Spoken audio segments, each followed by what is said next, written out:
Mesdames, Messieurs, un profond malaise s'est installé lors de la dernière séance du conseil municipal jeudi dernier. Alors que les conseillers tentaient d'expliquer au maire son manque d'écoute et de concertation à leur égard, le maire, comme seule réponse, a décidé de quitter purement et simplement la séance, les laissant sans réponse. Ça fait à peu près 16 ans que je suis adjoint à la mairie. Je n'ai jamais connu une situation, un événement inédit et grave qui marque une dérive autoritaire du pouvoir personnel du maire. Je voudrais rappeler le discours d'intronisation de Monsieur le maire, il y a à peu près 4 ans.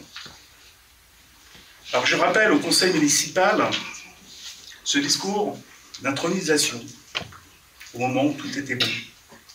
Et qu'il est loin le début du mandat où Monsieur le maire expliquait au nouveau conseil élu fraîchement son intention d'être au service du conseil municipal. Ensuite, la décision récente et controversée d'acheter les locaux de la rue du Vert-Buisson est un exemple criant de son comportement aveugle. En effet, je ne reviendrai pas sur les aspects du débat du 13 juin que vous connaissez tous, mais pas vous, la population. Il n'y a eu aucune référence dans le bulletin municipal sur ce débat contradictoire. Toutefois, je salue l'indépendance d'esprit du Conseil pour son vote sans appel ce 13 juin. 16 voix contre la proposition du maire. Pour justifier sa position, le maire a nié, jeudi dernier, de ne pas être au courant du projet de maison médicale de l'ANICEF. Le confirme-t-il toujours aujourd'hui? Je ne répondrai pas, vas-y, continue. Non, mais j'attends une réponse. Non, je ne donnerai pas de réponse, tu la connais la réponse. Alors tu maintiens la réponse que tu as faite en réunion de travail, à 2 reprises. À savoir Que tu n'étais pas au courant. que j'étais pas au courant du projet. Ouais. Que monsieur le maire de Lagny ne m'a jamais informé de son projet, oui. Non, non. Qu'il y avait un projet. Continue ton intervention. Non, tu ne réponds pas à la question. T'as jamais répondu vraiment aux questions qu'on peut. Les membres du conseil ont subi l'entêtement du maire, installé dans son déni de réalité.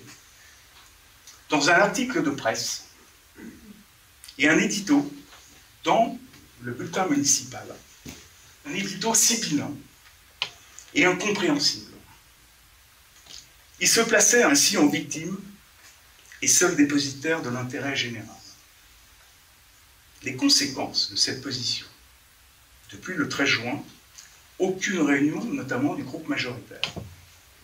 Ça a eu des conséquences sur le fonctionnement. Loin de garantir l'unité du Conseil, c'est quand même la mission du maire, il l'a ainsi divisé et fait peser un sentiment de suspicion entre nous tous, que ce soit dans le groupe majoritaire, sur le Conseil dans sa globalité. Ensuite, après un nouveau vote de désaveu, il désignait le parfait coupable, le fautif de tous ces problèmes. Devinez. Didier Sutter, à qui il annonçait bravement sa décision en lui retirant sa délégation par courrier électronique, ne renonçant à aucun moyen d'affirmer son autorité sur le Conseil. Il enfonçait le clou par un article de presse à charge.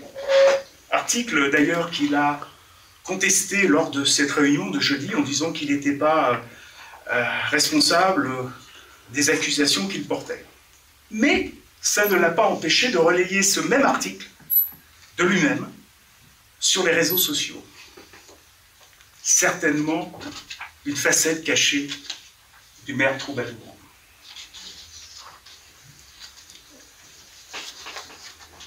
Enfin, je pose la question à monsieur le maire.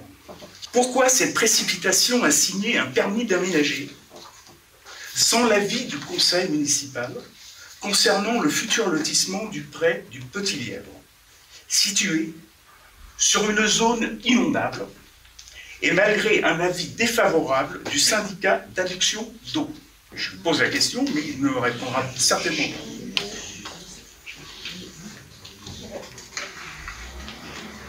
Enfin, Pourquoi ce discours de complaisance lors de l'inauguration de ce même programme,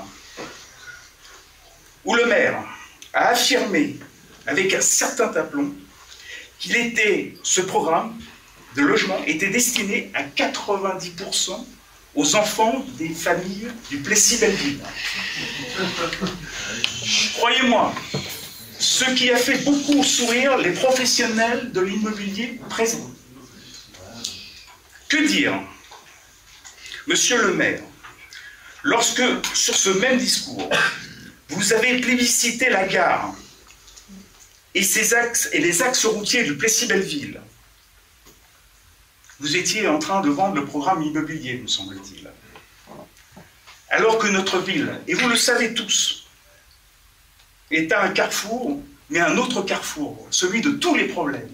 Et que ce soit sur les offres de transport en commun, notamment la ligne K, personnellement, j'ai fait des réunions publiques, alors que je ne suis pas un usager. J'ai fait 3 réunions publiques, dont une il y a 3 ans sur ce sujet, avec les élus de Crépy-en-Valois, le maire de Villers-Cotterêts, les élus de la communauté du Soissonnais. Je les ai invités au Plessis-Belleville pour aborder ces questions, à la fois de dysfonctionnement de la ligne, les craintes de perdre la tête de ligne à la gare du Nord, et l'impact de CDG Express sur cette même ligne. Je suis au regret de vous dire que monsieur le maire n'était pas à cette réunion. Enfin, pourquoi cette décision hâtive et risquée, alors que nous commençons à peine à mesurer les effets de l'application des règles d'urbanisme du PLU sur notre centre-ville?